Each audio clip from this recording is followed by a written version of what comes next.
Good morning, y'all. Starting up with part two. Taking pictures off the wall, looking at them. Pulled this one down. Showed it in the part one. This is about me and playing music. This is Don with Adventures of the Broken Retired. Myself and my trusty sidekick, Elmer, the Reckless Remote, will be your hosts today. Thank you very much for being here. I really appreciate everyone who's subscribed. Thank you very much. Your subscriptions and your support and your comments and everything have just been absolutely wonderful. Just absolutely great. So at the end of part one, the guy had just gotten up out of the swimming pool and somehow not gotten hit by the mic stand, which I thought was incredible. Through all these times of playing with bands, it was always, sit around and play with your buddies. Now, I was always, by the way, I was a bass player. I didn't even say that in the first video. I was a bass player, I think. I don't know if I said it or not. Anyway, I was a bass player. Now, if you want to sit around the campfire and have fun and enjoy a little music with your friends, you can't do it with a bass. How many times have you ever seen cowboys sitting around the campfire playing a bass? I played everything. I have no musical training at all, period. Zippo.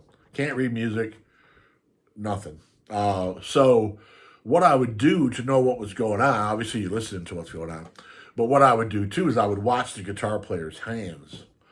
And so what I did, for two reasons, what I did was I learned how to play six string. One reason was because I wanted to be able to sit around the campfire and sing Kumbaya, you know what I mean? Not really.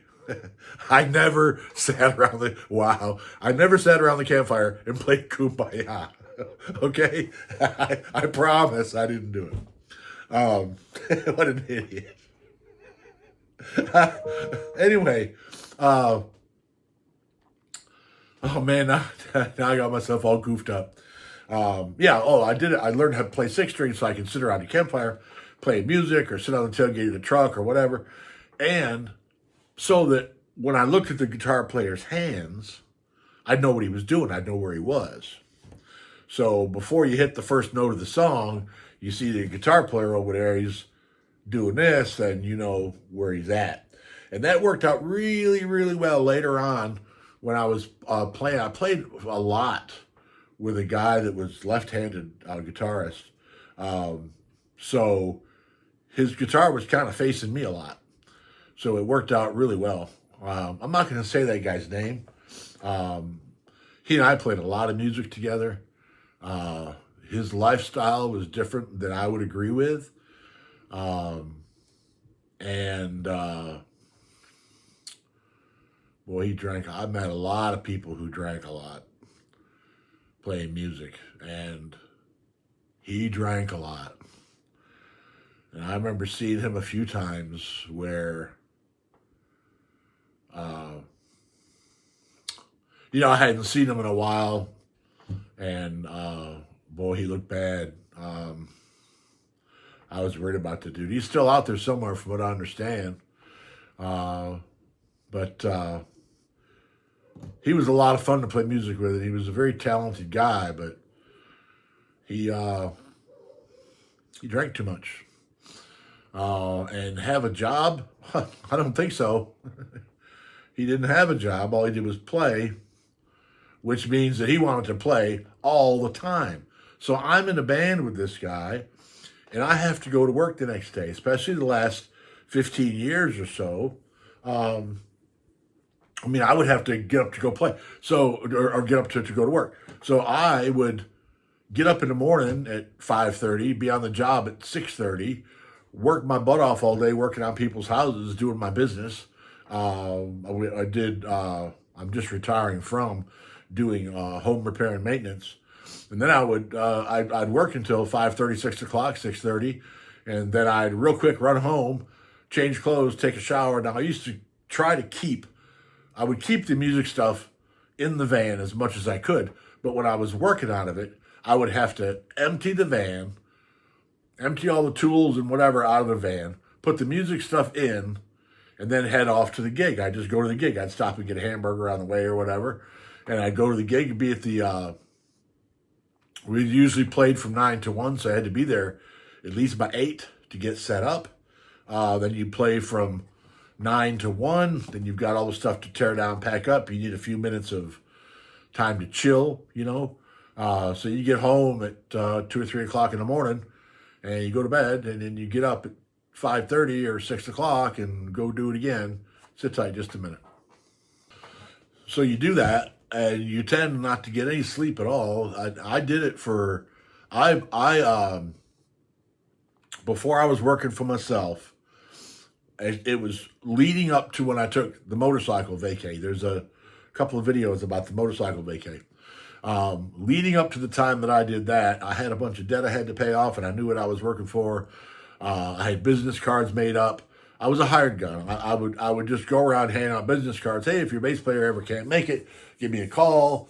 And they would say, well, what kind of music you play? It's like, I really don't care. I'll play the music that you pay me to play. And I did. And I was fortunate that, because I did everything by ear, I didn't have to know the music. Most of the stuff that was getting played, I'd heard on the radio anyway. Sometimes I played stuff I'd never heard before. That's a trick. And it's not that I was ever some great bass player, because I wasn't, you know. Average probably at best, but there's a few things that I had that people really appreciated. One of them was I was sober. I didn't come to the gig to party, okay? I went to the gig. I was getting paid. I went to the gig to... Now, I drink a couple beers while we're playing. That's no big deal. But I didn't go to the gig. I wasn't there for the party. I was there to earn money. So I showed up. Another thing that I did was I showed up, and I was where I was supposed to be when I was supposed to be there. And my stuff always worked. My equipment always worked. And if I had the tuner battery go dead halfway through the set, I always had another one with me. If a cord went bad halfway through the set, I always had another one with me. And I never saved. It aggravates the daylights out of me. I don't know if you play, you may be familiar with this. Guys will save chords that don't work.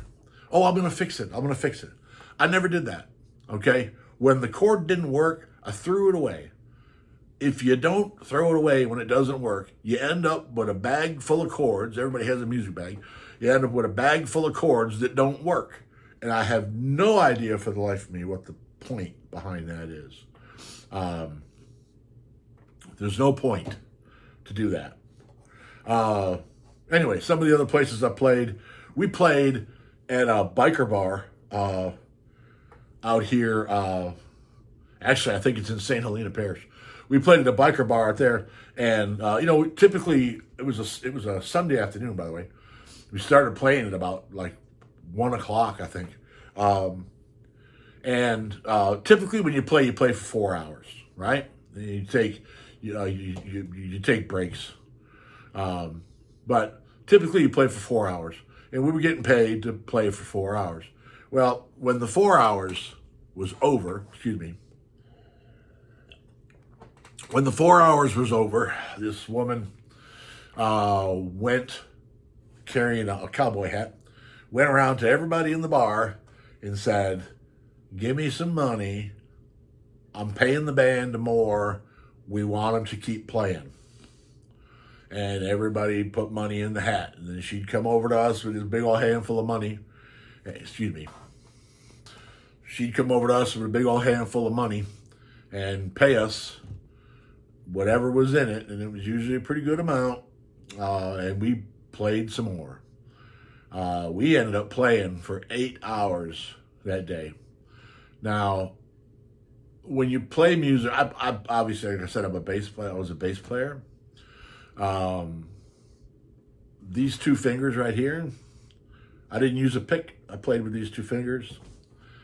And they were so sore and blistered from 8 hours of plucking them strings that it hurt. I ain't gonna lie to you. But after 8 hours, they wanted us to play more, and we just said no. We'd already played everything we knew twice. No, it was that was enough. We had a good time playing together. That was one of the gigs that I played with that left-handed guitar player. We had a good time. You know, something else too. I never planned this through my life. I mean, a lot of things in your life happen you don't plan for. I never planned this through my life, but music ended up becoming, for a few years there, ended up becoming a great second income. When I would get in a money bind, I would just load up my music stuff and go ride around finding a gig and play with a band for a while, make some money. And when I got settled down, I'd leave, get rid of that extra job, because it really is an extra job, and move on, go about my life. I would just keep my music stuff, and then when I needed it, I'd go get it out again. All right, I'm into this for 11 minutes. I still have no editing capability, so I keep having to break these videos up. I can't string them together, so I end up having to break these videos up into parts. This is the end of part 2. This is Don with his trusty friend, Elmer the Reckless Remote. I want to thank you very, very much for being here. The name of the channel is Adventures of the Broke and Retired. Thank you so much for your subscriptions. Thank you so much for your comments. Thank you so much for your support. Thank you so much for being here right now. And let's see if we can get Elmer to cooperate here and turn this off. Take us out of here, Elmer. Okay, let's try that again, Elmer.